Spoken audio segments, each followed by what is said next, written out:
கட்சி போட்டி போடுமே ஒழிய நான் போட்டி போடுற மாதிரி நான் யோசிச்சிருக்கே இல்லை. இந்த மாகாண சபைக்கு நம்முடைய கட்சி போட்டி போடும். 9ஆம் ஆண்டு 18ஆம் தேதி நடு உச்சியிலையாம் நடு நிசையிலையாம் புலித்தேவனோ நடேசனோ தனக்கு ஃபோன் பண்ணி மாவீரர்களுக்கு கோயில் கட்டப்போகிறது உங்களுடைய ரீச்சா பாஸ்கரன் இதுக்கு சிரிச்சு போட்டு விடுறதா அல்லது பதில் சொல்லணும். குசுமத்தனமாக கேட்டார்கள் பிரபாகரனுக்குமான். ஓ அப்போ இந்த புஷ்புக்கு கோயில் கட்டுற கோயில பயங்கரவாத தடை சட்டத்தை விட அதில் இன்னும் கூட இருக்கலாம். சிங்கள காடியர்கள் என்ற பதத்தையும் தமிழ் காடியர்கள் என்ற பதத்தையும் இதிலே பிரயோகிக்கும். அதை யாரை குறிப்பிடும்? என்னை தாக்கியவர்களை, தாக்க வந்தவர்களை. நேரத்தில் அவருடைய மகன் அந்த அவருடைய கொலைக்கு, அதாவது குமார் அண்ணையுடைய கொலைக்கு நீதி கேட்டு அங்கேயும் போக இல்லையா அவர்.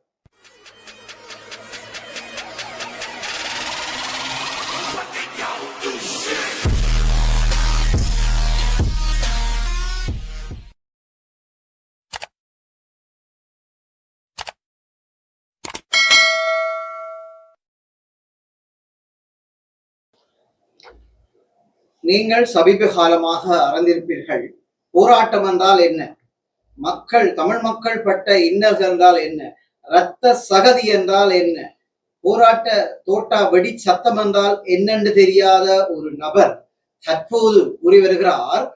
அதாவது வடமாகாண சபை தேர்தல் வரப்போகின்றது என்று அரச பிரசராக வதந்திகள் வருகின்ற காலப்பகுதியிலே கூறி வருகிறார். அவர் மாவீரர்களுக்கு கோயில் கட்டப் போவதாக. அந்த ஒரு முதலாளி, அந்த முதலாளி தமிழ் மக்களுடைய கேள்வியாகவும் அல்லது முன்னாள் போராளிகளுடைய கேள்வியாகவும் இருக்கிறது. இந்த போராட்ட காலத்திலே போராட்டத்தாலே பாதிக்கப்பட்ட விழுப்புணர்ந்த போராளிகள் ரோட்டிலே பிச்சை எடுக்கிறார்கள், விறகு வியாபாரம் செய்கிறார்கள், கேவலமான செயற்பாடுகள் ஈடுபட்டுக் கொண்டிருக்கிறார்கள். அவர்களுக்கு ஒரு நாள் ஒரு நேர சோறு போடாத அந்த முதலாளி இப்போ வந்து வெள்ளையடிக்கிற நோக்கத்திற்காக மாவீரர்களுக்கு கோயில் கட்ட போகிறோம் என்று எங்களுடைய ரீச்சா பாஸ்கரன், கந்தையா பாஸ்கரன் அவர் கூறி வருகிறார். இவருடைய அரசியல் பிரவேசம் பற்றி உங்களுடைய கருத்து? இதுக்கு சிரிச்சு போட்டு விடுறதா அல்லது பதில் சொல்லணும் எதிர்பார்க்கிறீங்க? கோயில் கட்டுவது சம்பந்தமாக உங்களுடைய விளக்கத்தை சொல்லலாம். இல்லை, இது ஒரு ஜனநாயக நாட்டில் அவரவர்கள் தங்களுடைய கருத்தை சொல்றதுக்கு சுதந்திரம் இருக்கின்றது. மக்கள்லாம் அதை தீர்மானிக்க வேணும். மக்கள் சில வேளை சரியாக தீர்மானித்த சம்பவங்களும் இருக்குது, தவறாக தீர்மானித்த சம்பவங்களும் இருக்குது.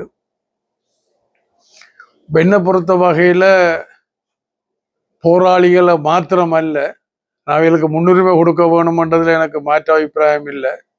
எனக்கு வாய்ப்பு கிடைச்ச நேரத்தில் என்னால் முடிஞ்சதை நான் செய்திருக்கிறேன், அது வேறு. என்ன, இந்த அழிவு யுத்தத்தில் பாதிக்கப்பட்ட மொத்தமானங்கிற மக்களுக்கு ஒரு ஒளிமயமான எதிர்காலத்தை அமைச்சு கொடுக்க வேணுமென்றதுதான் என்னுடைய நோக்கம், இல்லை என்னுடைய செயல். அதை பற்றி தான் என்னுடைய 24 மணித்தியால சிந்தனையும் செயல்பாடும். நான் இன்னும் அதிலிருந்து இடக்கதவை திறந்து கொண்டு இன்னும் போக இல்லை. நம்ம போராட்டத்தில், ஆனால் அதுக்கு முதல் கடந்த கால தலைவர்கள் எல்லாம் இடக்கதவை திறந்து என்ன நடந்தெல்லாம் எல்லாத்துக்கு தெரியும். நான் இன்னும் இடக்கதவை திறக்க இல்லை. மீண்டும் விக்ரமாதித்தன் என்பது போல இன்னொரு சந்தர்ப்பத்துக்காண்டி நான் காத்திருக்கிறேன். அப்போ நான் 30 வருஷமாக தொடர்ந்து நாடாளுமன்றத்தில் இருந்திருந்தாலும்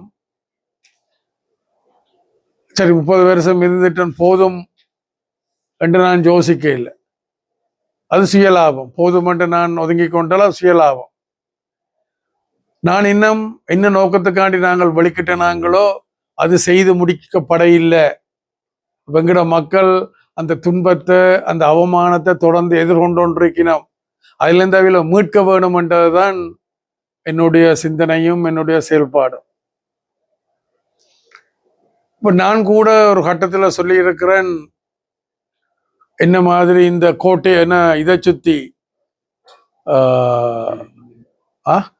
யாழ்ப்பாண மணிக்கூட்டு கோபுரத்தை சுத்தி 3 முன்னாள் தமிழ் அரசர்களை சிலை அமைத்தது போல இந்த கோட்டையை சுத்தி விடுதலை போராட்டத்தில் ஈடுபட்டவர்களுடைய அடையாளங்களை அவருடைய வரலாறுகளை பதிய வேணும் என்று சொல்லி நான் சொல்லி வந்திருக்கிறேன். அப்பொழுது சிலர் குசும்பத்தனமாக கதைக்கிற ஊடகங்களும் இருக்குத்தான். குசும்பத்தனமாக கேட்டார்கள் பிரபாரனுக்குமான்.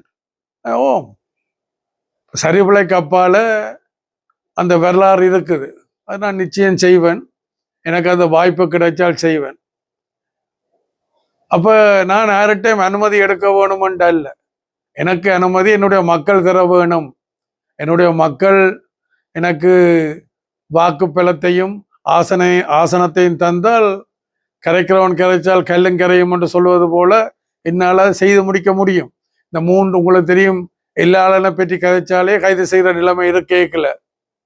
நாங்கள் இந்த 3 சிலைகளை அமைச்சிருக்கிறோம் தானே. அல்லது இந்த சங்கிலியன் சிலை புதுப்பிச்ச நாங்கள் முதலை விட ரொம்ப கம்பீரமாக இருக்குது சங்கிலியன் சிலை. அப்போ அதை புனரமைக்கல சுற்றி அடைப்பு போட்டுத்தான். அப்போ அன்றைக்கு உள்ளூராட்சி தேர்தல் விரைக்கல சக தமிழ் கட்சிகள் எங்கள் மேலே என்ன சொன்னவ, இலங்கை இராணுவத்துக்கு இந்த வாள் இப்படி மேல் நோக்கி இருக்கிற விருப்பம் இல்லை, அவ திருப்பி வைக்க போயினோம், அல்ல புத்தர் அதுக்குள்ள கொண்டுற போயினோம்ட்டு ஒரு பொய்யான பிரச்சாரங்கள்ல வளமையான பொய்யான பிரச்சாரங்கள். ஆனால் அதுவும் ஓரளவுக்கு எடுபட்டு இருக்கு மக்கள் மத்தியில். மக்கள் இப்போ மற்ற கட்சிகள் சொல்ல ஒரு பொய்யை திருப்பி சொல்லிக்கல உண்மையாக பார்க்கப்படுறது போல அந்த தேர்தலில் அந்த பாதிப்பும் ஏற்பட்டது. ஆனால் இனி வரும் காலங்களில் மக்கள் சரியா உணர்ந்து கொள்ளுவார்கள் என்று சொல்லி இப்போ நான் இன்றைக்கு காலையிலேயும் ஒரு சின்ன பிள்ளையினுடைய ஒரு என்ன சொல்றது ஒரு சமூக வலயத்தில் பதிவொன்று பார்த்து நான் அதில் இந்த 4 பேரை முதலமைச்சராக முன்னிறுத்தி அவர்களை பற்றிய அபிப்பிராயங்களை கேட்ட இடத்துல இப்போ அந்த பிள்ளை சொல்றா, தான் கேள்விப்பட்டது டக்ளஸ் தேவானந்தா ஓட்டோவில் விரைக்கல, ஓட்டோவில் வந்த இடத்துல காசு கொடுக்கையிலேன்னு டப்புன்னு துப்பாக்கி எடுத்து ஓட்டோ டிரைவரை சுட்டேன். விளங்க, நான் இப்போ சமீப காலங்கள் இப்போ ஓட்டோவில் சிலவில் போய் வரலாம் முடிய அந்த நேரத்தில் நான் ஓட்டோவில் போய் வர்றது இல்லைன்னு சொல்ல வேணுமே.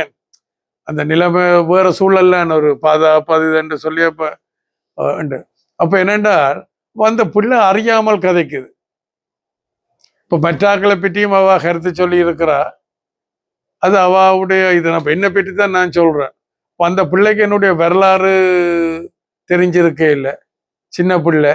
அந்த பிள்ளை என்ன சொல்றான் என்றால் அதை விட்டு நான் ஒரு என்னென்னு சொல்றது, இந்த பிள்ளை இப்படி கதைக்குதுன்னு நான் கவலைப்பட இல்லை.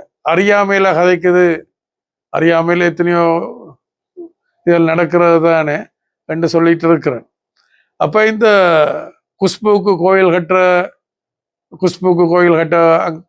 வழிகிட்டவ அப்படி அதில்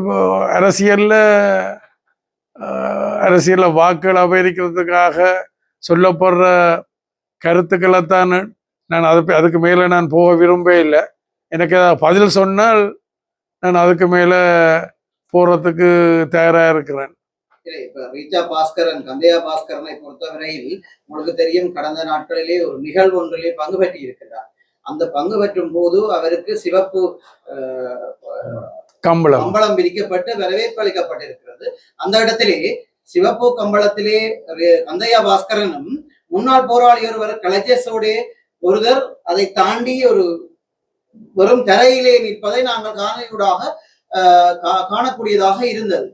அப்போ இப்போதே அவர் தான் ஒரு சுவத்த கம்பளத்திலும் இந்த நாட்டுக்காக போராடியவர்களை தரையிலும் விடுகின்ற ஒரு முதலாளி வர்க்கத்தை சேர்ந்தவர் மக்களுக்கான சரியான அரசியலை தேர்ந்தெடுப்பாரா என்ற கேள்வி மக்கள் மத்தியிலே தற்போது உலாவிக் கொண்டிருக்கிறது. அது சம்பந்தமாக உங்களுடைய கருத்து, போராளிகள் உங்களுடன் இணைந்தால் போராளிகளை நீங்களும் அப்படித்தான் அரசியல் பாதையிலே கொண்டு செல்வீர்களா? ஒரு அரசியல் தலைவர் என்ற ரீதியிலே உங்களோட அந்த கேள்விகளை வைக்கின்றோம். இப்ப நீங்கள் அவரை நோக்கி கேட்கறது சரி, என்ன நோக்கி கேட்கறதான் நீங்கள் அந்த அப்படி ஒரு கேள்வி கூட கேட்கலாமான்றதை பற்றி நீங்கள் யோசிக்கவும். நீங்கள் ஒரு பழம்பெயர் அரசியல்வாதிகள். நானும் போராளி, நான் தேசிய நீரோட்டத்தில் கலந்து கொண்டிருக்கிறேன். அப்ப நீங்கள் அந்த கேள்வி அவரை நோக்கி கேட்கறதுல 100% அது சரி. ஆனா என்ன நோக்கி இந்த கேள்வியை நீங்கள் கேட்கவே முடியாதுன்றீர்கள். கேட்க முடியாதுன்னுடைய அர்த்தம் என்ன? அப்படி நாங்கள் செயல்பட மாட்டோம். அது உங்களுக்கு தெரிய வேணும்ன்றதுதான். ஆனா மக்கள் சிலவற்றை காலம் கடந்துதான் செவிசாய்க்கிறார்கள், சிந்திக்கிறார்கள். அதனால் நான் இப்ப இதுல இப்ப அவர் வாக்கள் அபகரிக்கிறதுக்காண்டி அப்படி சொல்லலாம். ஆனா நான் ஒரு உள ரீதியாகத்தான் நான் அதை பார்க்கிறேன். அதான் என்னுடைய பலமும் பலவீனமும். என்னோட பலமும் பலவீனமும் அதுதான். உண்மைத்தன்மையாக கூடின ஒரு முயற்சியாளராக இருக்கிறதான் என்னுடைய பலமும் பலவீனம். நீங்கள் ஒரு புத்தகத்தை எடுத்து படித்தீர்களோ தெரியவில்லை.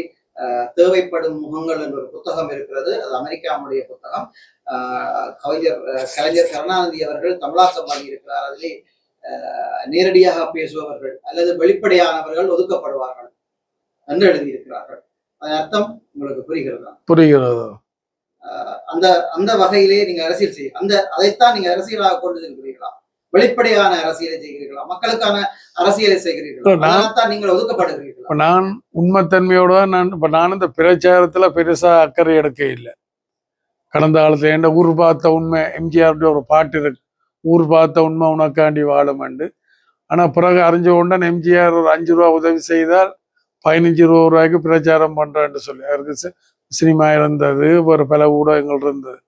ஆனா நான் இந்த இந்த இந்த கட்டுரை இந்த இதுக்குள்ள இருக்கிறேன். இப்ப நான் இதெல்லாம் பெயிண்ட் அடிச்செல்லாம் ரொம்ப இதா வச்சிருக்கலாம். ஆனா நான் அதை விரும்ப இல்லை. வீண் செலவு. அது என்னுடைய மக்களுக்கு கொடுக்கலாமன்றதான் என்னுடைய இது.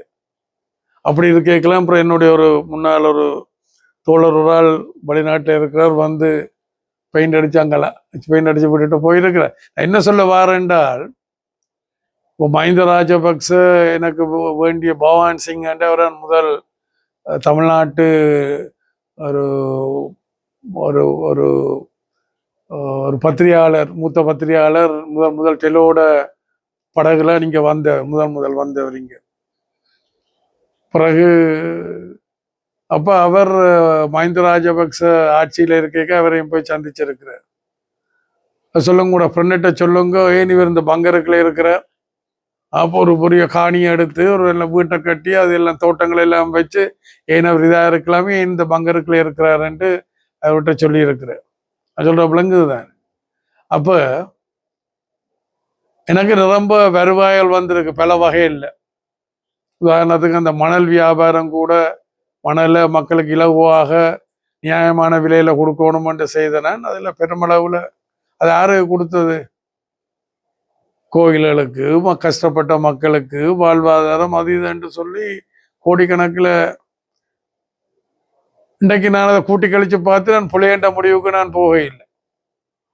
ஏன்னா என்னுடைய தார்மீக பொறுப்பு இந்த மக்கள் வர்ற கஷ்டத்துக்கு நான் பிரபாண்ட தலையில அதில் உமா மகேஸ்வரன், பத்மநாபா, ஸ்ரீசபா ரத்னம், ரத்ன சபாவதி, இந்த 5 இயக்கங்களோட தலைவர்கிட்ட தலையிலையும் போட்டுட்டு நான் தப்பிக்கொள்ளலாம். அவர்களை விமர்சிச்சு போட்டு, அல்லது அவையில் ஒரு ஆளுக்கு வாழ்த்து சொல்லி கொண்டும் இருந்திருக்கலாம், அல்லது வெளிநாட்டிலையும் இருந்திருக்கலாம். பின்னால் அது முடியாதுன்ட்டு இல்லை தானே. அப்ப என்னுடைய தார்மீக பொறுப்பு, நாங்கள் வழிகிட்டு நாங்கள் சும்மா கடந்த சங்க ஊதிக்கெடுத்தான் ஆண்டி என்ற மாதிரி இல்லாமல் எங்கட மக்களுக்கு ஒரு கௌரவமான, அப்ப அந்த கௌரவமான வாழ்க்கையை இன்னும் ஏற்படுத்தி கொடுக்க மட்டும் நான் என்னுடைய அரசியல் தொடர் மட்டும் நான் நினைக்கிறேன். இந்த நடப்பாண்டிலே ஆட்சி செய்கின்ற அரசாங்கம் சரி, நீங்கள் அரசோடு இருந்த காலப்பகுதிய தொடக்கத்திலும் சரி, பயங்கரவாத தடை சட்டம் இருந்து கொண்டுதான் இருக்கிறது.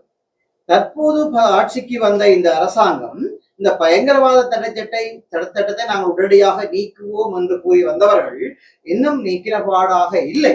ஆனால் பயங்கரவாத தடை சட்டத்தை நீக்கிவிட்டு தேசிய பாதுகாப்பு சட்டத்தை கொண்டு வருகிறார்கள். நீங்கள் கூறுங்கள், தேசிய பாதுகாப்பு சட்டத்திற்கும் பயங்கரவாத தடை சட்டத்திற்கும் என்ன வேறுபாடுகள் இருக்கிறன? இந்த அரசாங்கம் ஏன் இதை அவசரமாக கொண்டு வருகிறது? பெயர் தான் வித்தியாசமே ஒழிய மற்றும்படி அதில் இருக்கக்கூடிய பாதிப்புகள்ன்றது சில வேளை பயங்கரவாத தடை சட்டத்தை விட அதில் இன்னும் கூட இருக்கலாம். அப்போ சட்டத்தை முழுக்க நாங்கள் ஒருக்கா படித்தா தான் தெரியும். நான் கேள்விப்பட்ட இடத்துல அதான். அப்போ 1979ஆம் ஆண்டு தான் இந்த பயங்கரவாத தடை சட்டம் கொண்டு வரப்பட்டது. நானும் அந்த பயங்கரவாத தடை சட்டத்துக்கு கீழே கைது செய்யப்பட்டு 3-4 வருஷம் சிறையிலும் இருந்திருக்கிறேன். சிறையில் இருந்தது போதுமென்று நாங்களாகவே திறந்து கொண்டு வந்துட்டோம். அதை நான் ஏற்கனவே சொன்னது போல இந்த ஆட்சியாளர்கள் ஆட்சிக்கு வர முந்தி பல கவர்ச்சிகரமான எல்லா துறையிலையும் பல கவர்ச்சிகரமான அறிவிப்புகளை அறிவித்திருந்தார்கள். ஆனால் துரதிர்ஷ்டவசமாக அவர்களால் அதை செயல்படுத்த முடியாமல் இருக்கின்றது.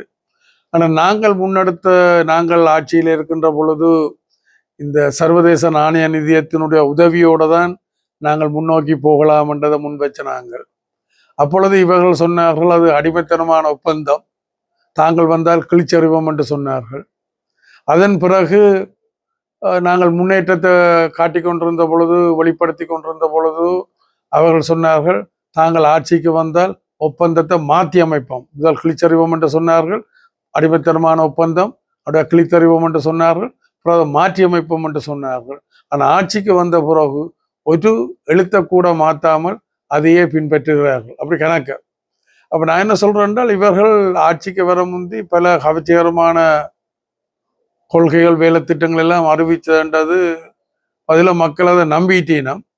ஆனபடியினால் அந்த ஆட்சியாளர்கள் தங்களுடைய வாக்குறுதிகளை நிறைவேற்ற வேண்டும் என்றதை கேட்டுக்கொண்டு விசேடமாக வடக்கு கிழக்கில் தெரிவு செய்யப்பட்ட அந்த கட்சியால் தெரிவு செய்யப்பட்ட அந்த உறுப்பினர்களால் அதுக்கு பொறுப்பு கூறவர். அப்போ நான் அடிக்கடி சொல்றது, யார் ஆட்சியில் இருந்தாலும் எனக்கு பிரச்சனை இல்லை, எனக்கு ஒரு 4-5 ஆசனங்களை தந்தால் என்னால் என்னுடைய கொள்கை நிலப்பாட்டில் இருந்து கொண்டு என்னால் பிரச்சனையை தீர்க்க முடியும் என்று நான் சொல்லி வந்தது. எதிர்காலத்தில் அது எனக்கு கிடைக்குமா இருந்தால் நான் மக்கள் எதிர்கொள்ளுகின்ற கணிசமான பிரச்சனை 100% என்பது தீர்க்க முடியாது. கணிசமான பிரச்சனைகள், நியாயமான பிரச்சனைகளை நாங்கள் தீர்த்து கொள்வோம் என்று சொல்லிக்கொண்டு, இந்த காணி பிரச்சனைகளை கூட நான் கடைசியாக ஆட்சியில் இருக்கையில் வலி வடக்கில் ரொம்ப காணிகளை விடுவிக்கிறதுக்கான முயற்சி நான் உங்களுக்கு அந்த தஸ்தாவேஜில் காட்டலாம். இங்கேயும் அங்கேயும் மாறி மாறி கதைச்சு ஒரு இணக்கப்பாடு வந்து கொண்டு கேட்கல தேர்தல் அறிவிக்கப்பட்டாச்சு. அப்போ தேர்தல் அறிவிக்கப்பட்ட பிறகு நான் ஆட்சியாளர்களை சங்கடத்துக்கு உட்படுத்த விரும்பலை என்றால் அதில் செய்ய மாட்டேன், தேர்தல் காலகட்டத்தில் செய்ய மாட்டேன். ஆனபடியினால் நான் பொறுத்து தேர்தலுக்கு பிறகு செய்யலாம் என்று யோசித்தது. ஆனால் துரதிர்ஷ்டவசமாக ஆட்சி மாறிட்டது. மாறின ஆட்சி தலைமையோடையும் நான் சென்று கதைத்திருக்கின்றேன் நாடாளுமன்ற தேர்தலுக்கு முதல். அப்பொழுது ஆட்சி தலைவர் ரொம்ப வளமை போல எனக்கு நீண்டகால நண்பர்கள், அந்த வகையில் எங்களோட திட்டங்கள் எல்லாம் கொடுத்து நாங்கள் நாடாளுமன்ற தேர்தலுக்கு பிறகு நாங்கள் திருப்பி கதைச்சு பிரச்சனையை தீர்க்கலாம் என்று சொன்னது. ஆனால் துரதிர்ஷ்டவசமாக நான் நாடாளுமன்றம் செல்ல முடியாமல் போய்விட்டது. ஆனால் நீங்களும் மூணாக்கானா பூனா, நீங்கள் மூணாக்கானா பூனாண்டா நானும் மூணாக்கானா ஆனா விளங்குதானே, மூணாக்கானா ஆனாண்டா முன்னாள் கடத்தொழில் அமைச்சர். அப்போ நாங்கள் எங்கட கடத்தொழிலாளர்களுக்கு மானியத்தில் எரிபொருள் கொடுக்க வேண்டும் என்று சொன்னாங்க. அப்பொழுது இன்றைக்கு இருக்கக்கூடிய ஆட்சி தலைவர் அதுக்கு அன்றைக்கே இணங்கி இன்றைக்கு அது தொடருது.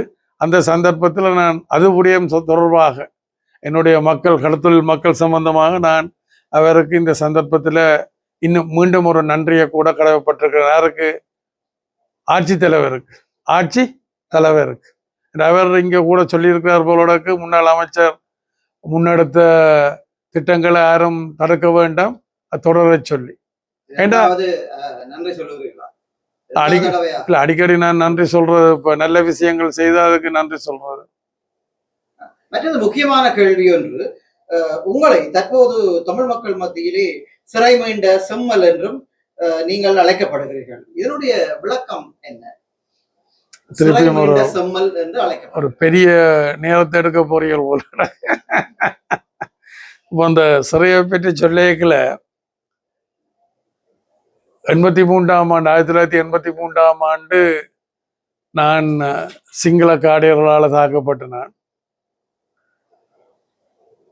1998 ஆண்டு தமிழ் காடையர்களால் தாக்கப்பட்டது. சிங்கள காடையர்களால் தாக்கப்பட்டது நான் சிறைவாசகம் அனுபவிச்சு கொண்டிருக்கல. இடையில் குறிப்பிடுவதற்கு மன்னிக்க வேண்டும். நீங்கள் சிங்கள காடையர்கள் என்ற பதத்தையும் தமிழ் காடையர்கள் என்ற பதத்தையும் இதிலே பிரயோகிக்கிறீர்கள். அதை யாரை குறிப்பிடுகிறீர்கள்? என்னை தாக்கியவர்களை, தாக்க வந்தவர்களை. இப்போ கல்துறையில கல்துறையை பொறுத்த வகையில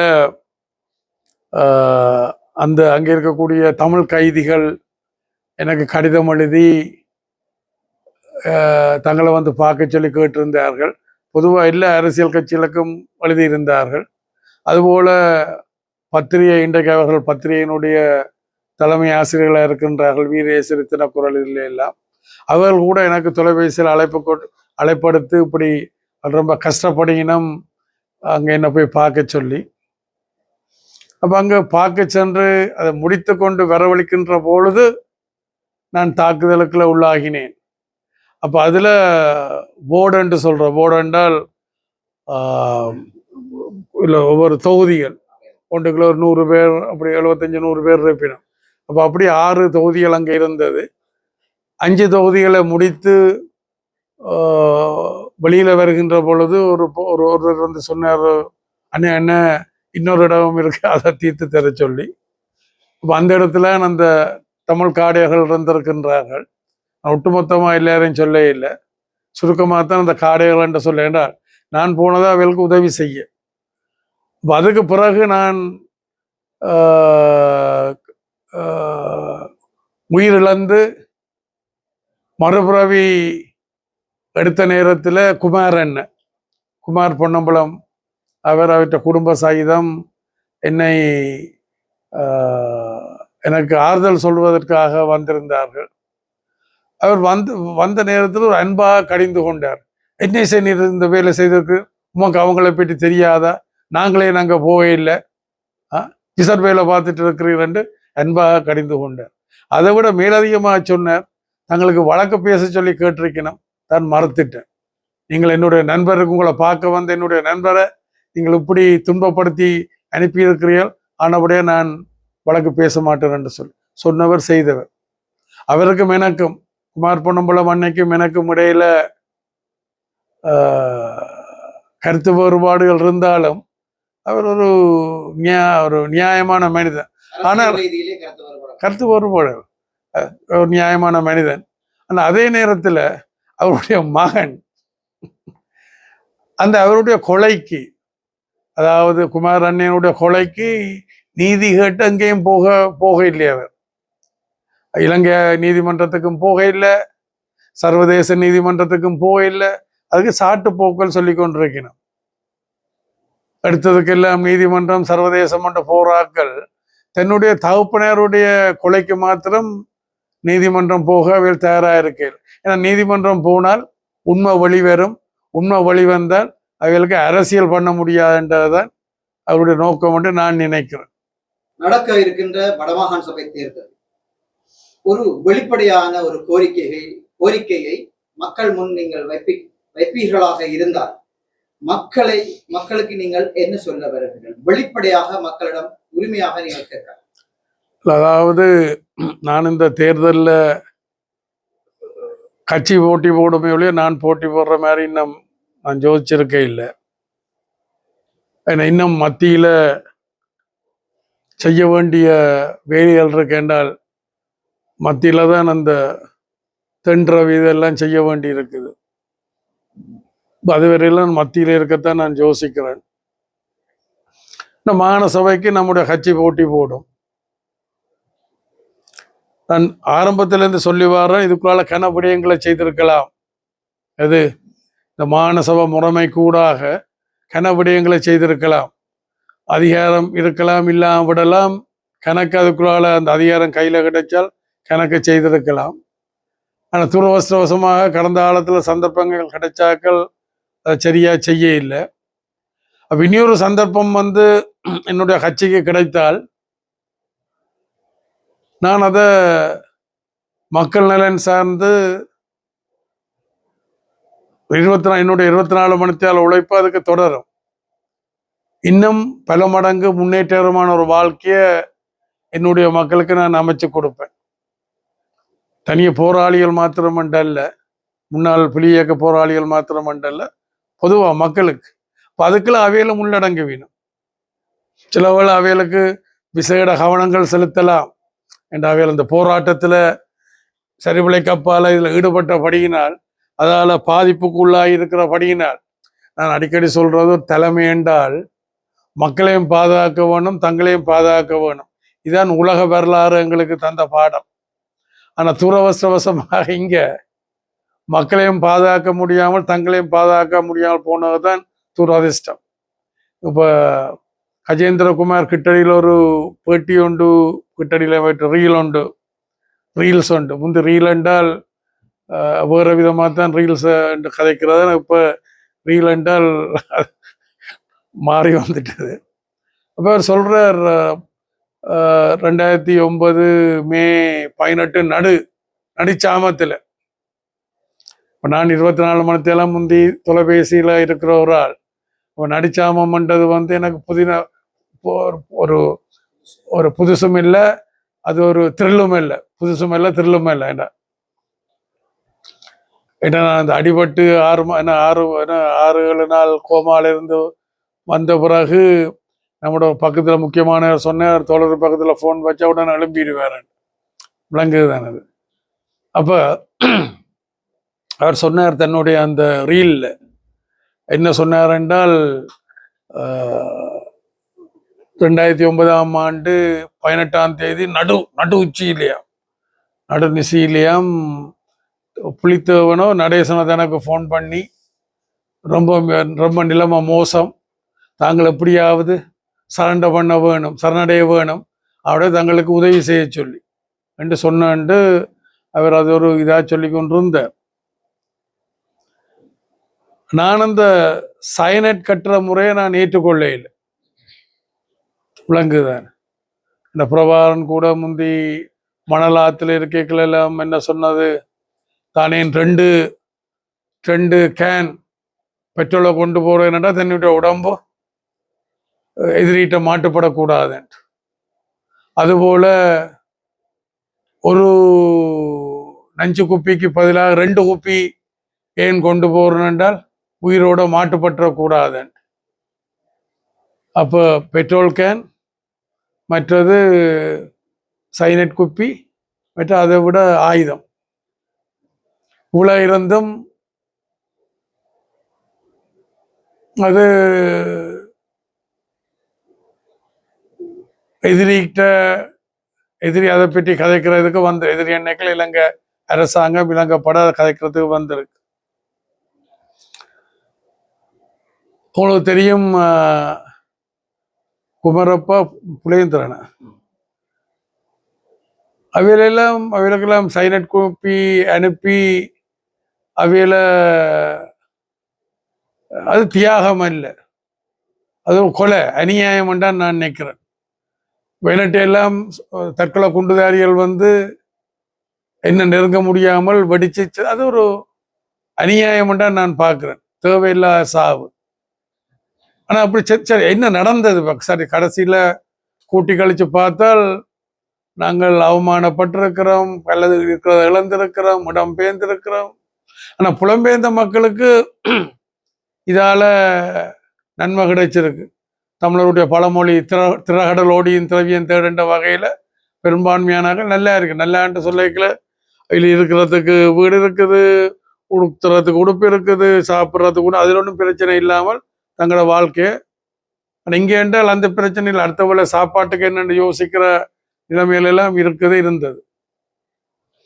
அப்போ இங்கே அவர் சொல்றார், தாங்கள் எப்படியாவது சரணடைய வேணும் என்று வற்புறுத்தின வேண்டும், கெஞ்சின வேண்டும்.